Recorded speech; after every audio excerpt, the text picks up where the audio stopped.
Hi, everyone. I'm Devin Hughes with GVpedia, and as you've probably already noticed by the mere fact that I'm doing the intro, it's going to be slightly different today. Caitlin is off fighting fires, so was unable to make it today, so it's just going to be me with our two wonderful guests. And let me go ahead and introduce them. So we have Ieva Jusionyte and John Lindsay-Poland.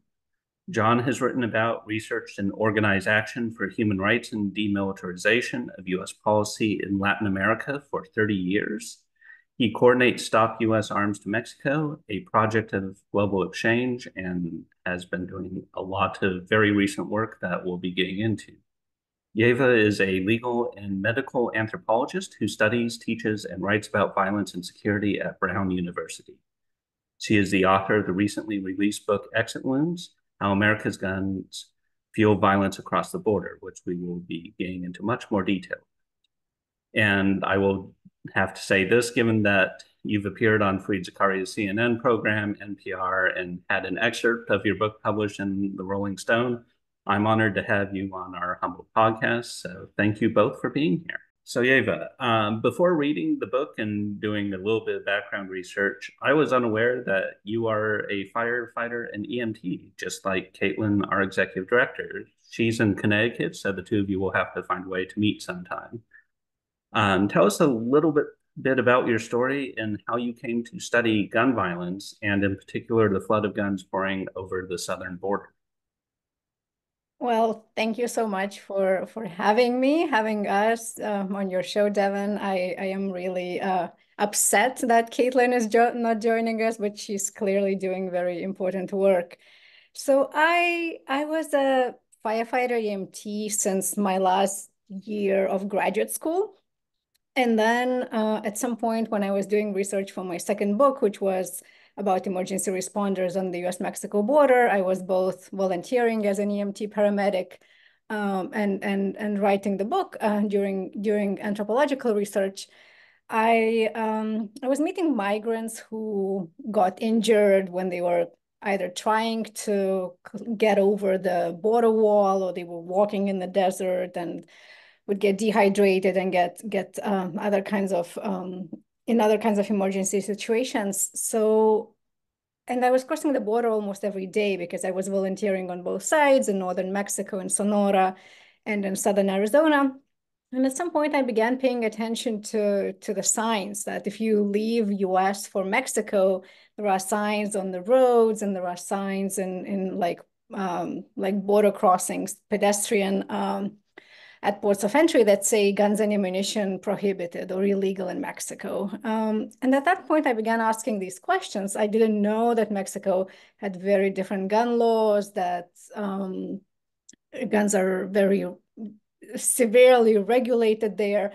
At the same time, I knew that a lot of people I was meeting were fleeing gun violence, either direct survivors of gun violence or very often people who had family members who were killed or kidnapped or who experienced extortion or other kinds of threats. So they were just packing to leave.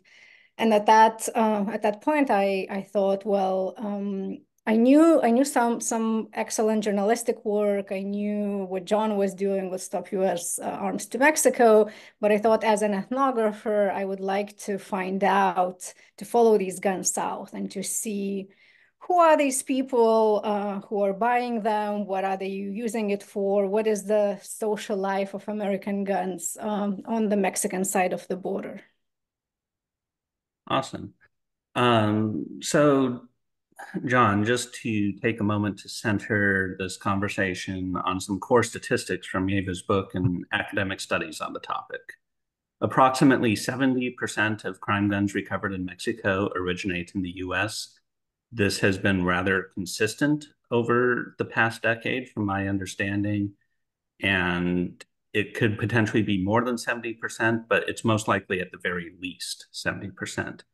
Further, an estimated 250,000 firearms annually are trafficked to Mexico from the US, yet only a few hundred are caught at the border, coming south.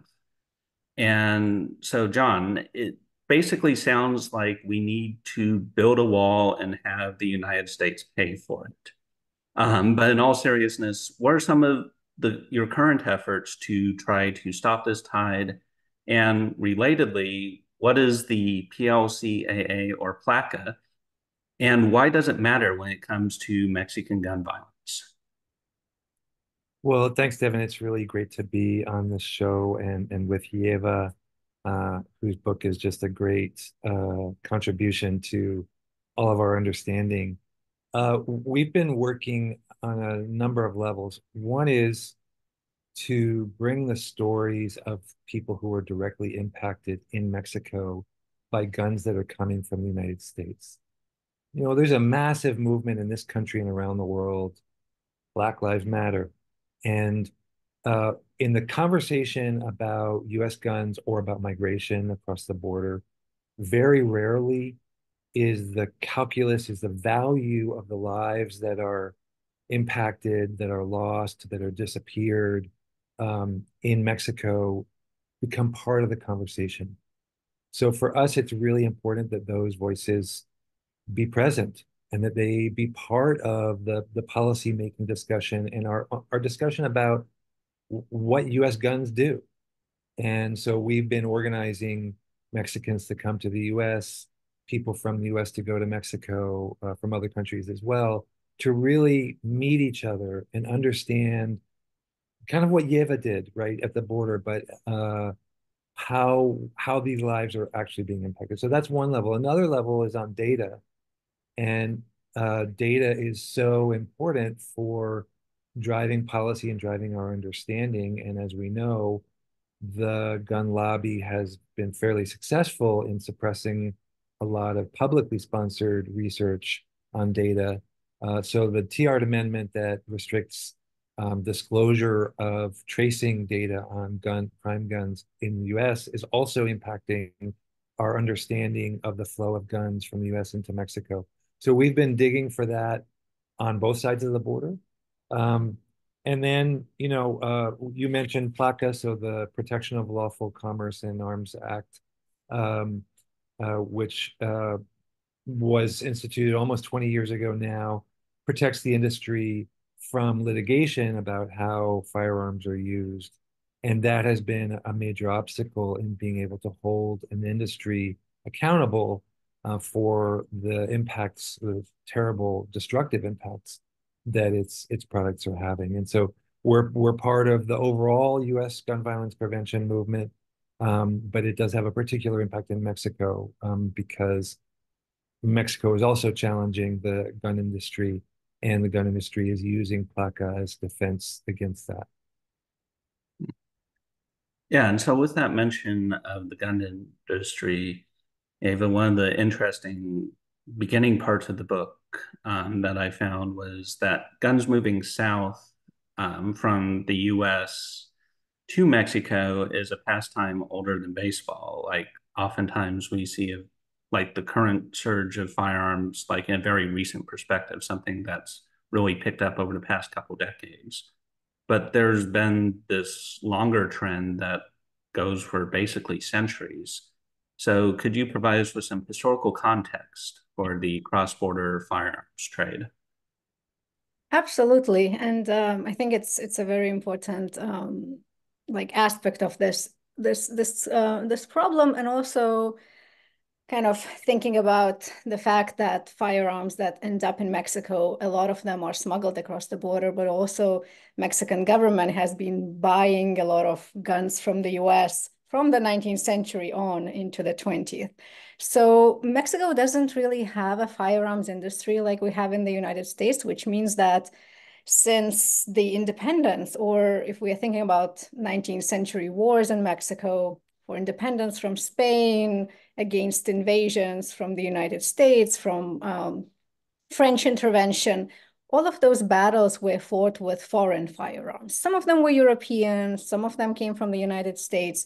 When US emerged as this major firearms manufacturer, like starting with the second half of the 19th century and into the 20th, so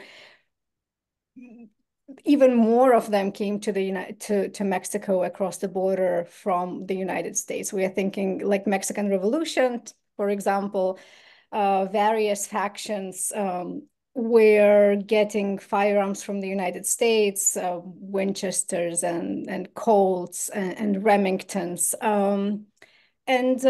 So that part is important. When after the Mexican Revolution, the government thought that, well, actually, they would like to have their own firearms industry because, as Venustiano Carranza, who was this winning general in the revolution, said that unless we could manufacture our own firearms, our kind of a lot of our internal affairs will have to be decided by these foreign governments who decide when to sell us firearms and when not. During the Mexican Revolution, US government created this firearms embargo because they didn't want guns to go to certain factions they were not supporting. And this kind of changed during the revolution because US changed alliances with various generals in Mexico. So that has been happening for a long time. I think what we are seeing in more recent decades is like, well, there was an expansion of organized crime in Mexico in the past several decades. There is also the fact that the kinds of guns US manufacturers are producing or importing have become much more powerful. And a lot of them, a lot of gun stores in southern states like Texas and Arizona are basically catering to Mexican consumers since the early 1970s when Mexico passed this pretty strict federal firearms law, which says that under normal circumstances, Mexican civilians can have up to 10 guns, only one handgun, and some rifles or shotguns of smaller calibers if they belong to hunting clubs or if they are recreational shooters, so they have to pass a lot of requirements to get those guns. And then as it happens, because for people, especially people in border states, but not necessarily, it is much easier to get guns from the United States. This is where they turn to for the supplies. Yeah, and to kind of hop on that point and open it to either of you, like one of the things or one of the more hotly debated parts of statistics in the US is like just how much of an impact the assault weapons ban had, largely because like a lot of other important criminological things were happening in the US at the same time, such as the crack cocaine epidemic, where you had a massive spike and then decrease that didn't have all that much to do with firearm laws, but greatly impacted the data. And you have competing studies, some indicating that the assault weapons ban portion did reduce mass shootings. You have others suggesting that it really didn't have much of an impact on the overall rate. But one thing that's often left out of these conversations is the massive surge of assault style weapons to Mexico, where they definitely have been used in a substantial number of incidents. Whereas in the US, you have maybe 300 to 400 known cases where, like, each year where long guns are used in some form of homicide. When it comes to Mexico, it's thousands. So I'm curious if either of you could speak to that. Well, I can say something about that. The dynamics of firearms violence in Mexico are very different, partly as a result of organized crime and the war against organized crime. And so instead of having these individuals who commit mass shootings, you have organizations that are trying to control territory. Because if they control territory, they get profits from what moves through that territory, whether it's drugs or whether it's migrants or even legal things like petroleum. And so in order to control territory, they are looking for assets that are military in nature. And that's where the assault rifles come in, which are so plentiful and easily accessible just over the border. And I should say that in northern Mexico, that is where control of territory is especially acute, the competition for it, because once any of those products go over the border into the United States, its value increases enormously. So the number of assault weapons, for example, that are recovered in the state of Tamaulipas, just over the border from Texas, in the Rio Grande Valley, outpaces anywhere else, probably in the world. And so I think often we have this idea of assault weapons, as you say, as something that are used in mass shootings in the US, when the role in Mexico is at least as important as it is in the United States, and probably more so. There was a pair of studies about the impact of the expiration of the assault weapons ban in 2004, which was just a couple years before the drug war was declared. And when that federal ban expired, the state of California maintained the ban. And the Mexican states on the other side of the border from California did not see nearly the increase in gun homicides as the Mexican states on the other side of the border from Arizona and Texas, which suddenly had an influx of assault weapons after the federal ban expired. So that's one very concrete indicator of how the ban had an impact. And one of our contentions is that the single most important measure that the United States could do to reduce gun violence in Mexico and all of the associated ills is to ban assault rifles in the United States for sale.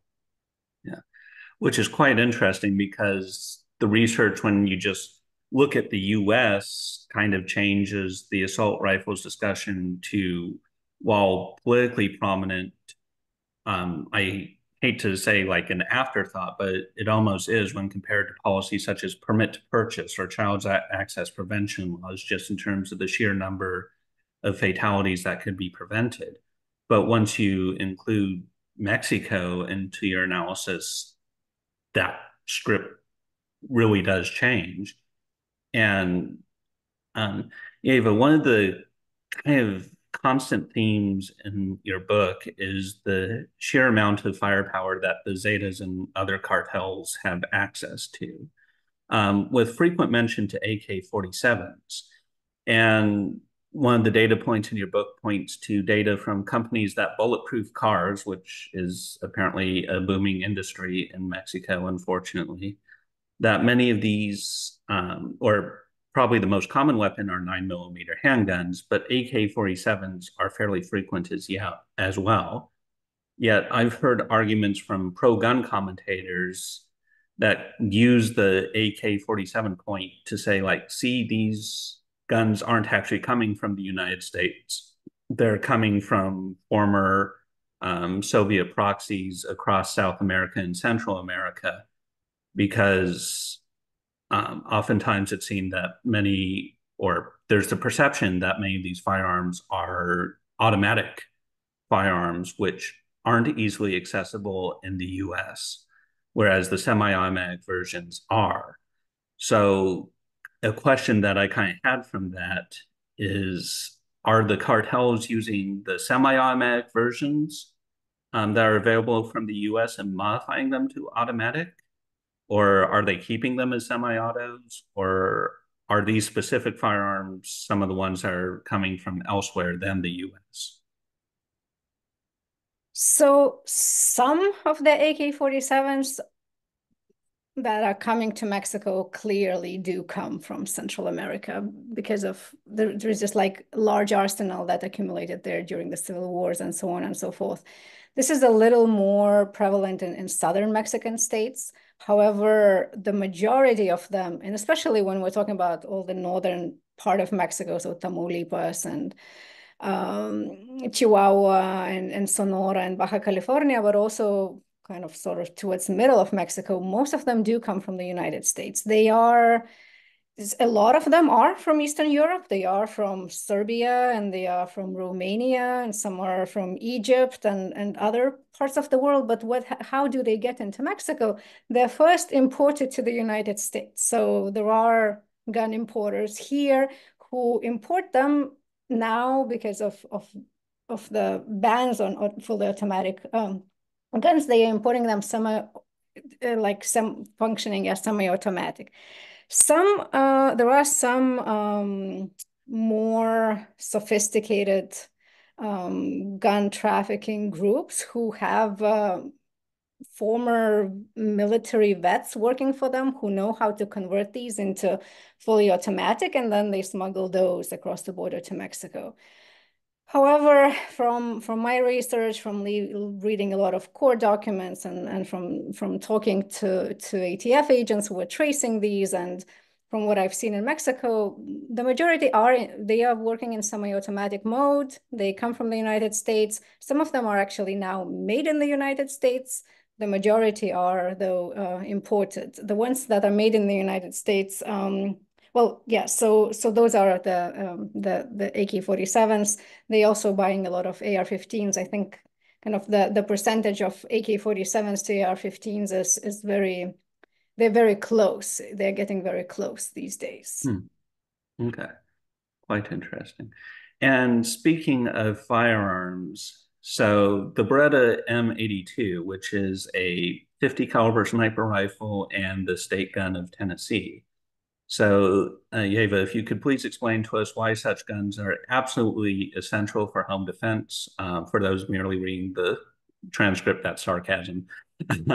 What their capabilities are and where many of them are going and why. Because when preparing for this, I actually looked at the gun violence archive to see if there's many 50 caliber sniper rifle incidents in the United States, and there really weren't.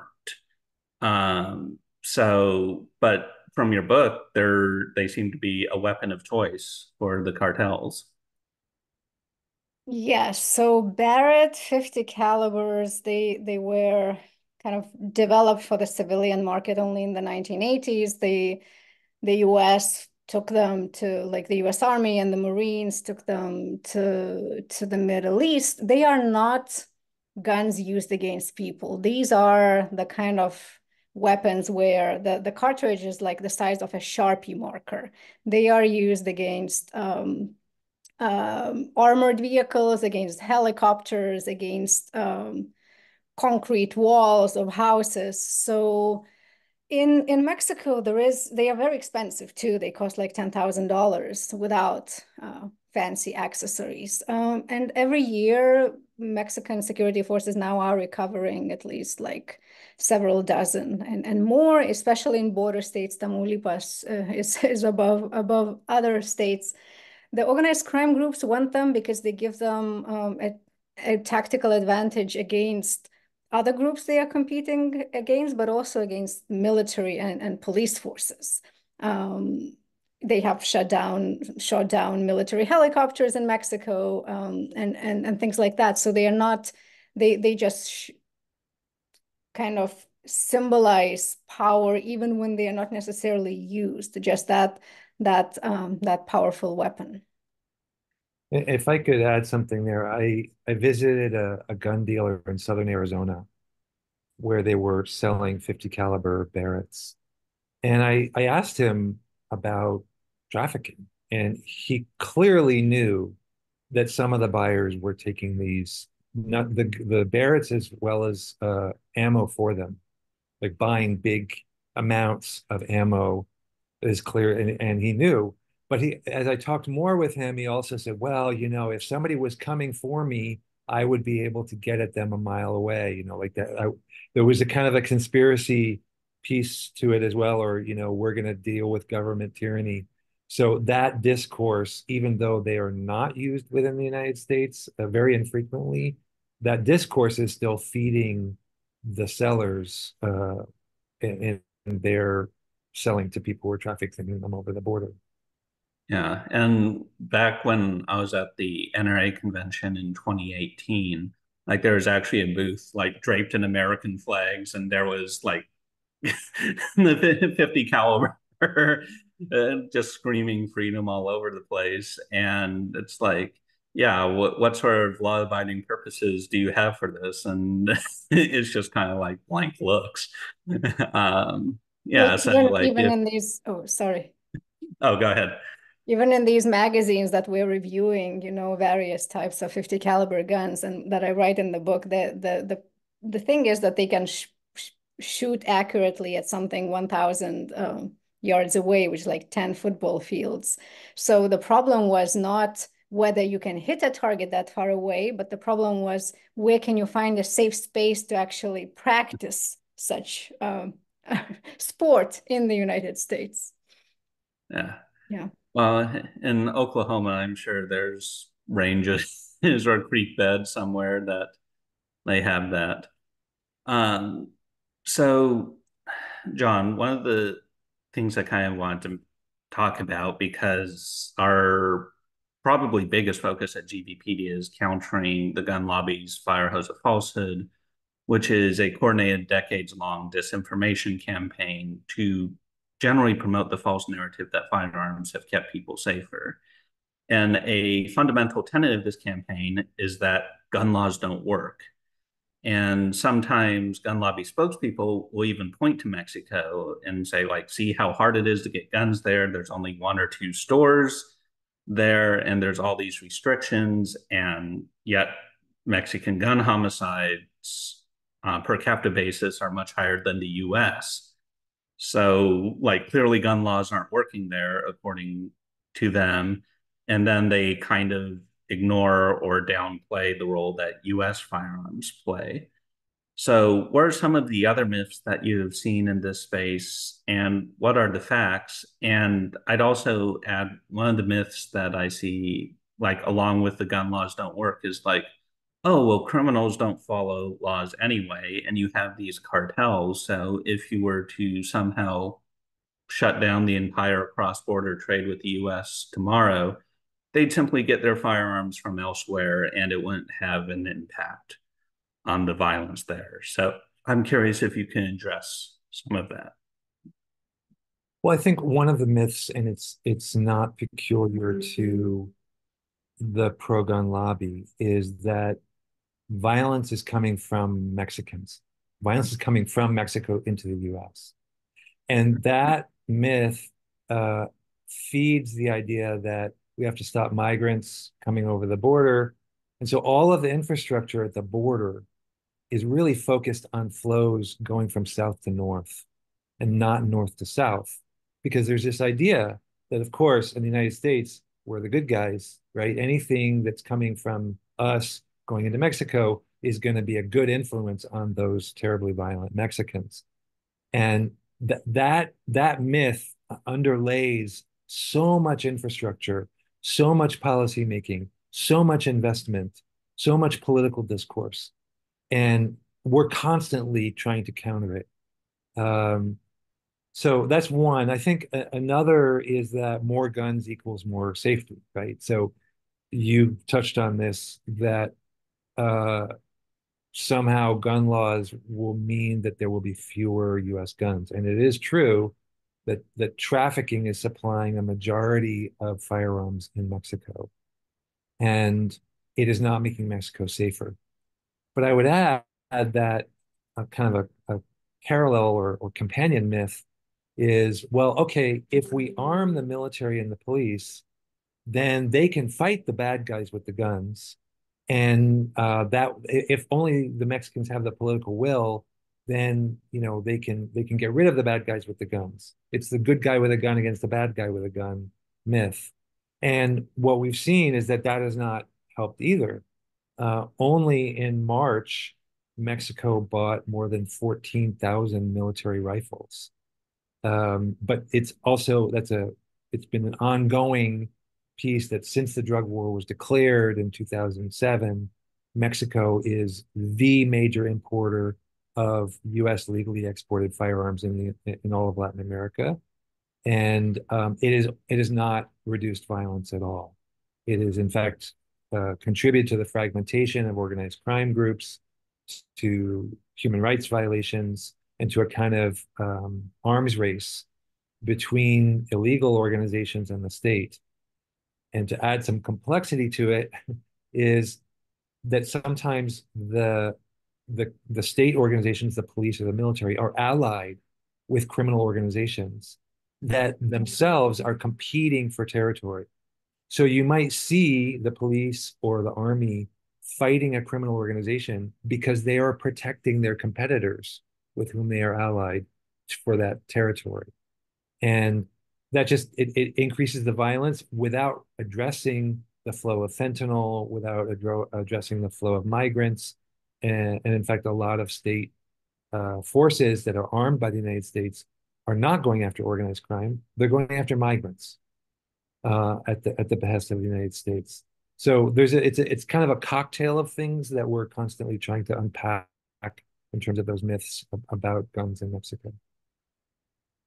Yeah, and to kind of jump off the point where it's like the line between cartel and government can frighteningly be very blurry at times, I kind of wanted to turn to some of the personal stories that were in Ieva's book. And two of the most compelling ones I found, who were people who you couldn't actually name for reasons that are quite clear once you read the book, who you call Samara and Miguel. And Samara was a child slash teenage soldier and then rose to be a low-level leader for the Zetas before the age of 15 when she was then captured by government forces and then underwent a lot of horrific stuff then as well. And then on the flip side, Miguel is kind of the quintessential good guy with a gun. He kind of has that sort of vibe. Although, based off the information in the book, he's also an unindicted felon due to the gun trafficking that he's engaged in. And with Samara, her story reminded me of how in the US, like quote unquote gang violence is often used to dismiss large swaths of gun violence. And oftentimes this is using highly inflated percentages in the US. I mean, in the US, gang violence is approximately anywhere from 10 to 20% of gun homicides annually, although you'll see some pro-gun sources say that's actually like 80%, which just is not realistic in the United States. And with Samara, it was clear that she didn't choose to become a member of one of the most loathsome organizations in the world. A gun was literally put to her head, and it was either join us or die. And this kind of brought me back to the thought of gang members like in the US or even people who are just part of crews that are not quite gangs, but engage in some similar activities where I don't think most of these members choose to become such either. It's something that circumstances force on them, although like the circumstances with Samara were far more direct and extreme. And then with Miguel, with his kind of attitude of being law abiding until the law really doesn't work for him, and then he finds a way around the law when it's inconvenient. It remind me of a lot of attitudes in the US where you'll have law abiding gun owners like proudly say they're law abiding and then they will never follow any sort of gun law that's passed in the future, like in the same breath. And with Miguel, it was slightly more justifiable because oftentimes the law enforcement in Mexico and the cartels, like it's hard to tell the difference, and there's just an entire sociological breakdown there. So, with that kind of rambling introduction to them, I'm curious if you could tell us more about these two people in particular, whose stories are quite nuanced and complicated. Thank you for zooming into their stories because I do think that they are, well, they are two of the main protagonists of this book, and they're not very easily, they don't fall into these categories. As you said, they kind of upset a lot of categories. Or Samara's story was very interesting to me because when we think about gun violence victims, we often think, or a lot of people are just they pack up and leave, or they seek justice in Mexico in whatever ways they can. But some of them, and in this case, Samara, in her case, it was a forced kind of not really choice, but she had to do it. But then she kind of repeated that decision again and again. She picked up the gun herself, right? So a victim who became a perpetrator in a way. Miguel's story is like almost a mirror image, because Miguel, they're both from the same city. They're both from Monterrey, which is Mexico's second largest city. It's a quite prosperous city, but it has different areas, right? And Miguel grew up in this wealthy, protected community in the city. And he was always interested in guns. He inherited his grandfather's rifle collection, and he liked hunting, but he became a real kind of gun buff and started violating the laws when situation around Monterrey changed, when the Zetas split from the Gulf Cartel, when violence kind of came to the city, when a lot of businessmen were being kidnapped, when there was extortion. And he thought, well, the government, although he had these very direct links to the local military commanders, but he thought the government can't protect me. I definitely don't trust the police, because police forces were one of the first ones that were targeted and recruited by organized crime groups in this part of Mexico. So he said, well, the only way I can do is like learn how to defend myself, right? So very much kind of individual sovereignty idea that we are familiar in the United States. And he said, well, the best guns I can get, whether it is a 9mm handgun or whether it is like an MMP-15 Smith & Wesson rifle, well, that, or ammunition, like especially these like expanding rounds, well, that he can only get in the United States. So that's against Mexican law.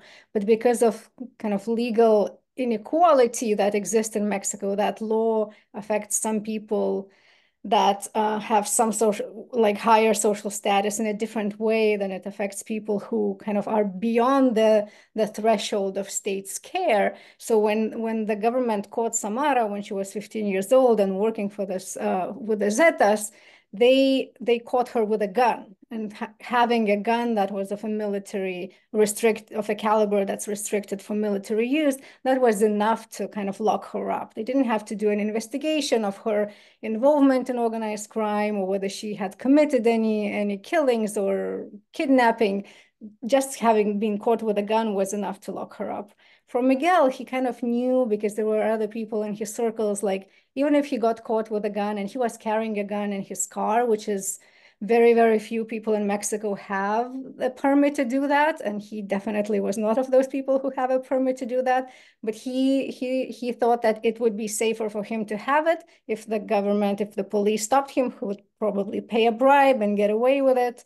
And if not, and he had this encounter with some people who knows what would have happened in that situation if he didn't have a gun. So I thought that it was important to kind of, because when we're talking about guns in Mexico, yes, there are these numbers that you cited in the beginning from the book, but as John also mentioned, like we don't really have very solid numbers of a lot of things. Like we know kind of something and we don't know other things. So it's very important to kind of understand who are these people who are directly engaged in gun violence in this case. Yeah, and like with the point with the numbers, I think that's one of the reasons, other than just the US only caring about the US, which is tale as old as time, is that people tend to care about things more when like the numbers are solid or there's identifiable key examples, which is like one of the reasons why fatalities get so much more attention in the US than say injuries, because we still to this day do not have solid numbers for the number of firearm injuries in the US. We have estimates from a sample of hospitals, but those numbers widely differ and fluctuate. And just because we don't have a handle on that problem, it's like, oh, well, we can't pinpoint it. So who cares? We're moving on to the things we can pinpoint. I do think that's kind of one of the issues with like Mexican gun violence as well, where one, it's in a different country. So it's like it's their problem, not our problem. And then two, like just the lack of solid numbers. And then even once you get past that, just the complicated facts on the ground where it's like, yeah, you don't have the laws being enforced justly or fairly quite often. It's hard to tell who the good guys and the bad guys are in a particular case. And it's just an entire mess that of a whirlwind of sorts where the US just keeps pumping in guns and thinking something will change because of that. So to kind of pivot from that, um, one of the points that I kind of came away with unintentionally from the book, and both of you can feel free to respond to this, is that the book points out there's a sizable portion of the cartel business that isn't just drugs, but it's more private security, where it's like, hey, your life is in danger. We'll protect you. And if you don't accept our protection, your life definitely will be in danger. And I couldn't help but feel there was something of a parallel to the gun industry, as in both are offering a promise of security for the very problem they created. And for the cartel, obviously, this is much more direct extortion. But one of the main selling points for the gun lobby is that because you have all these bad guys with guns in the country, and those are guns that the gun lobby has supplied over the past several decades, that you too need a gun for protection from all the people with guns who might harm you. And so you're basically creating a problem with widespread guns everywhere and then feeding off of it. And so I'm just curious about your thoughts on the kind of fairness of that comparison. I think it's a great point. It's the same as kind of an arms race or an escalation of getting armed. So in Mexico, this works on various levels. It is both like what we talked about before, that organized crime groups are getting these guns from the United States, but then the government forces, the police and the military who have to face them, well, they also need stronger guns from the United States. So they import more. And then you have civilians who do not trust the government and are afraid of organized crime. And then that's what kind of gave rise to this private security industry. Some of the people who work in private security, they do come from the military because the pay is better and it's kind of often a safer working environment. But I kind of agree that it's just it's kind of a loop. There is no way how to get out of it if we are in this logic. And the very idea of protection. So the organized crime groups in Mexico, yes, they bought these initial arsenals and they became powerful from trafficking drugs. But trafficking drugs has become more difficult into the United States, and also the types of drugs we are now buying has shifted somewhat, and then the groups have fractured. So for a lot of them, it is actually easier, what John was pointing to earlier, sort of use other forms of profiteering in the territory that they control. And one of them is, as you say, like offer protection, but what basically they do through extortion is they offer protection from themselves. And then the problem is that if they're working together with the police, as in many areas of Mexico that happens, where organized crime and the police are kind of on the same page, then the people who are being threatened and have to pay to organized crime for protection, they cannot turn to the police for protection. It's like they have threats coming from two sides. And then what solution do you have? Well, then you pack up and leave for the United States to seek safety here, or if you are like very maybe kind of stubborn, you arm yourself and you create your own self-defense group and say, well, we will protect ourselves against both the government and the criminal groups.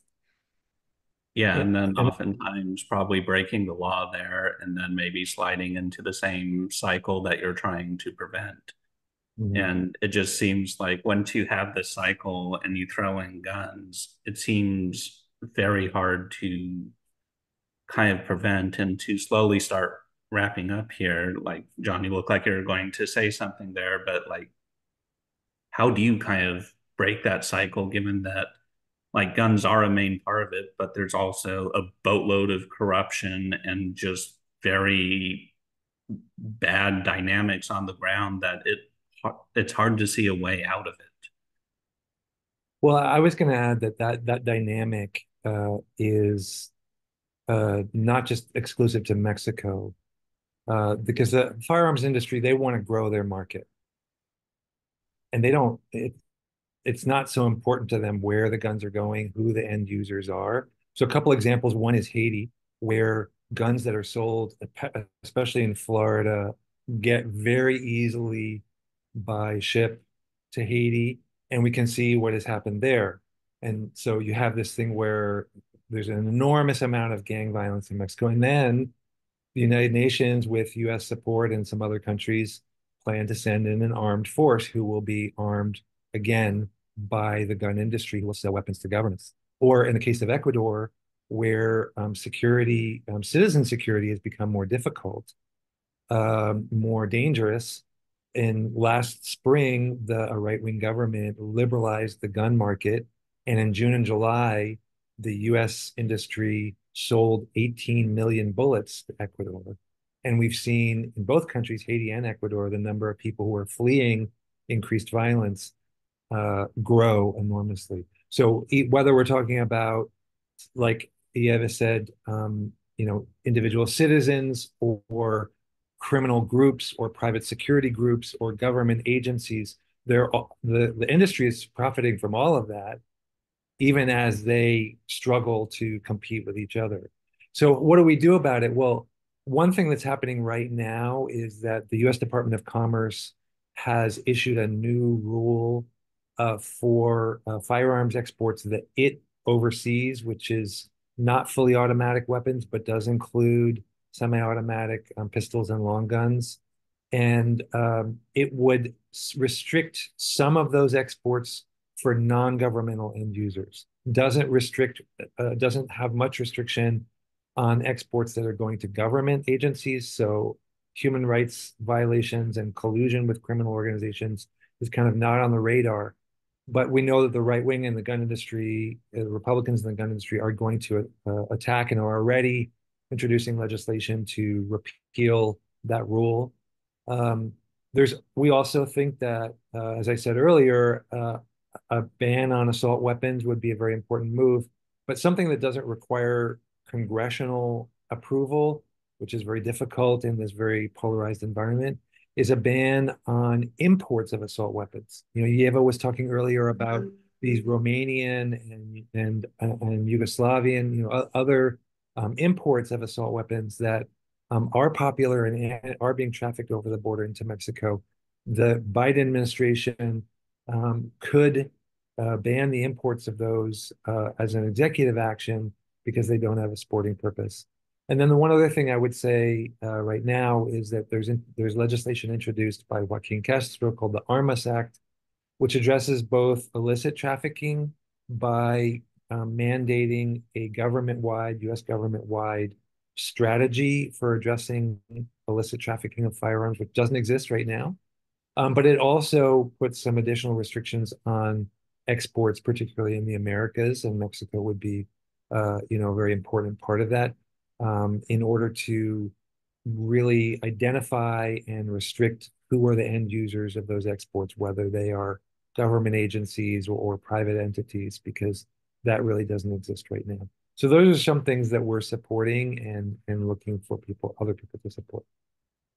And to kind of go off of that with a brief GVpedia plug. So with those sort of laws that you mentioned, I think it highlights the importance of, particularly in the US, having a comprehensive approach to reducing gun violence, recognizing that it's not just going to be one law or policy or program that's going to fix things, because you have stuff like the assault weapons ban, where like it might not have as much of a major impact in the US outside of mass shootings, but it could have a massive impact in Mexico. Or the import rules that you're talking about might not do much for the US, but it could certainly do a lot for Mexico and other Central and South American countries. And then you also have things that are more like US focused, like permit to purchase laws, which I view as essential. Same with like child access prevention laws and extreme risk protection orders. But if you narrow your focus to one, like you might fix at least a small part of the problem, but the problem is so major and all encompassing that does require a tapestry of various laws and programs, which is why, for example, GVpedia compiled the Denver Accord, which has those policies. And you can look at those policies on the denveraccord.org, which you can access through GVpedia as well. And then another thing I kind of wanted to highlight here is like kind of the direct path, as it were, between myth and then actual results on the ground. And you were mentioning the gun lobby, like outreach to countries like Ecuador, Haiti, and others. And particularly with Ecuador, uh, pro-gun commentator slash former researcher John Lott, who GVpedia has covered extensively in the past, uh, has visited Ecuador, has done tour around Brazil and other South American countries, directly promoting his whole more guns, less crime philosophy, which is then used by the gun lobby as evidence like, see, you need more guns there, which allows them to sell more guns, which then results in uptick in violence, which you need more guns to solve, and basically creates that spiral. So there, in my view, is definitely a direct link between like these academic debates, even that might seem like, oh, it's just in the ivory tower, who else cares, to actual real world impact where it's impacting individual lives through the policies that those ideas are causing. And so those are just a couple thoughts there. And to wrap up, Ieva, what do you feel are some of the few key takeaways that we might not have touched on here with your book, and messages that you want people to gain from the book? And so that you have the last words, I'll just tell you that thank you both for joining. This has been an excellent conversation. And the book is, once again, Exit Wounds: How America's Guns Fuel Violence Across the Border. And I can wholeheartedly recommend it. I believe you can get it on an Amazon Internet near you, but I'm sure there's other places as well. So, Ieva, you have the last words here. It's a huge responsibility, especially when we are talking about such a complex issue. I think Yeah, the no main pressure. takeaway is really that US gun violence problem is not only US gun violence problem. It is a problem of the entire region. So Mexico in this case, but also Central America and the Caribbean. And we kind of need to think how our gun laws and how our gun lobby and how our gun industry is affecting the lives in these other countries, and how what our guns are doing there then comes back and affects us, because we are seeing the migrants and refugees coming here, and we are suddenly surprised, well, how come so many people are coming here, and what should we do with them? Well, all of that starts with our guns. And talking about solutions, also anything that would make guns that would increase gun safety in the United States would also, not one thing, but like a lot of these small things would eventually reduce gun violence south of the border. Awesome. I think that's a perfect note to end on. Thank you both so much for being here.